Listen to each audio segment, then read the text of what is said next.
Hello everyone, বলেন তো আমি এখন কোথায় আছি? আমি এখন আছি আমার স্বামীর সাথে ঢাকাতে।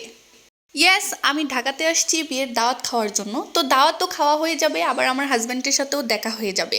তো আমরা রাতের বেলা একটু বের হয়েছিলাম মেটেল মামার বেলপুরি খাওয়ার জন্য। যদিও আমি বেলপুরির চেয়ে পানিপুরিটা বেশি পছন্দ করি, আর এই পানিপুরিটা অনেক মজা ছিল। এটার দাম ছিল 40 টাকা।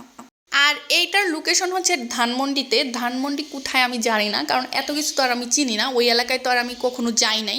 গিয়েছিলাম এর আগে একবার, কিন্তু ওই এলাকা তো আমার পরিচিত না, তাই আপনাদেরকে এক্স্যাক্ট লোকেশনটা দিতে পারছি না। বাট এটা কিন্তু অনেক মজা ছিল। তারপর চলে আসলাম আরেকটা ফুড কোর্টে আমরা মুন্ডি খাওয়ার জন্য।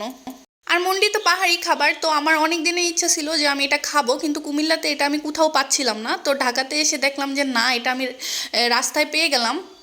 তো আমি আমার হাজব্যান্ডকে বললাম যে আমি আজকে মুন্ডি খাবোই খাবো। তো এটা নিয়েছিলাম হচ্ছে চিকেন মুন্ডি, যেটার দাম ছিল মাত্র 80 টাকা। তো এটার মেকিং প্রসেসটা আপনাদের সাথে শেয়ার করে দিচ্ছি, দেখতেই পাচ্ছেন কিভাবে বানাচ্ছে। আর আমরা যে কোনো খাবার প্রথমবার ট্রাই করলে কিন্তু একটা অর্ডার করি, কারণ দেখা যায় যে খাবারটা যদি মজা না হয় তাহলে কিন্তু দেখা যাবে যে টাকাটাই নষ্ট হবে। আর এমনিতেও আমরা যখন স্ট্রিট ফুড ট্রাই করি তখন হচ্ছে আমরা একটা একটা করেই নেই। দেখা যায় যে একটা একটা করে নিলে অনেক খাবার একসাথে খাওয়া যায়। আর এই শীতের রাতে গরম গরম ধোয়াওটা মুন্ডি কিন্তু অনেক মজা লাগে, এবং আমার কাছে এটা ভালোই লাগছে। আমি ভাবছিলাম যে অতটা মজা হবে না, বা হয়তো কেমন জানি হবে, পাহাড়ি খাবার মানে কেমন জানি লাগবে। কিন্তু বিশ্বাস করেন, এটা কিন্তু খুব মজা ছিল, এবং আমি যদি আর কখনো ওইখানে যাই তাহলে এটা আমি আবার ট্রাই করব। বিশেষ করে শীতের সময়, কারণ শীতের সময় এ ধরনের খাবার কিন্তু অনেক বেশি মজা লাগে। আপনারা যারা কখনো মুন্ডি খাননি তারা কিন্তু এটা ট্রাই করতে পারেন। আমি জানি না আমি এটার উচ্চারণটা ঠিক বলতেছি নাকি ভুল বলতেছি, যেহেতু এই খাবারটার সাথে আমি অতটা পরিচিত না, তাই হয়তো ভুল হতেও পারে উচ্চারণ। তারপর হচ্ছে আমরা ট্রাই করলাম, কিন্তু আমার হাজব্যান্ডের সাথে কোনো খাবার শেয়ার করে খাওয়ার সময় না কি হয় জানেন, ও যে কোন সময় খাবার শেষ করে ফেলে আমি বুঝতেও পারি না। আমি খাওয়ার আগেই 2 চামচ খাওয়ার আগে ওর খাবার শেষ।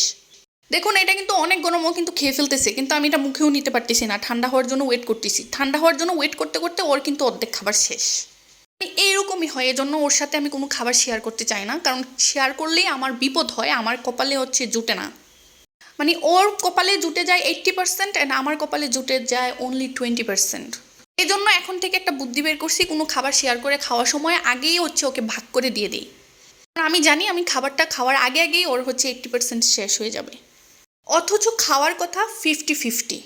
তো যাই হোক, আজকের ব্লগটি এই পর্যন্তই। নেক্সট ব্লগ শেয়ার করব আপনাদের সাথে আগামীকাল। সবাই ভালো থাকবেন, সুস্থ থাকবেন। ভিডিওটি ভালো লাগলে অবশ্যই লাইক, কমেন্ট অ্যান্ড শেয়ার করে দিবেন। টাটা, বাই বাই, আল্লাহ হাফিজ অ্যান্ড টেক কেয়ার এভরিওয়ান।